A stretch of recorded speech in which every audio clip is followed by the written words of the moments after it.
चीज मैं करना चाहना था, जजमेंट जी है वो जरूर देख लेना, 7 member जजमेंट है और जी अपना शो मोटो है नंबर 4 of 2010 रिपोर्टेड है सर। ये 7 member judgment 2012 Supreme Court page 553 उत्ते।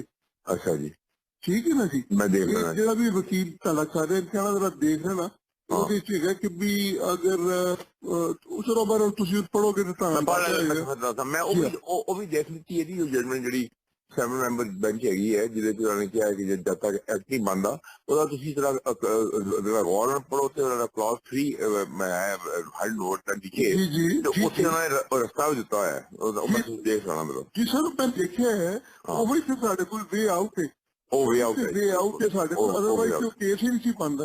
ਹਾਂਜੀ ਬਿਲਕੁਲ ਠੀਕ ਹੈ। ਮੈਂ ਅਭੀ ਇਹ ਵੀ ਹੁਣੇ ਦੇਖ ਦੂਸਰਾ ਫਾਇਲ ਸਾਹਿਬ, अगर कोई बंदा तैयार हो मुनीर अहमद खान वाले इस्तेमाल कर लो, कंटेम्प्ट ऑफ कोर्ट का बिल्कुल क्लियर केस है,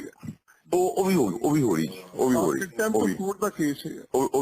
साल जो कुछ होया है आजाद जम्मू कश्मीर ਉਹਦੇ ਬਾਅਦ ਤੇ ਕੋਈ ਮੇਰੇ ਹਾਲ ਜੀ ਵੀ ਜਸਟ ਵੇਟਿੰਗ ਫॉर ਦੀ ਐਵੇਂ ਹੁਣੇ ਆਰਡਰ ਕਰਦੇ ਪਏ ਨੇ ਉਹ 3 member bench शायद another half an hour 1 hour and we are filing a contempt application file हो रही है। चल ठीक, थैंक यू सर।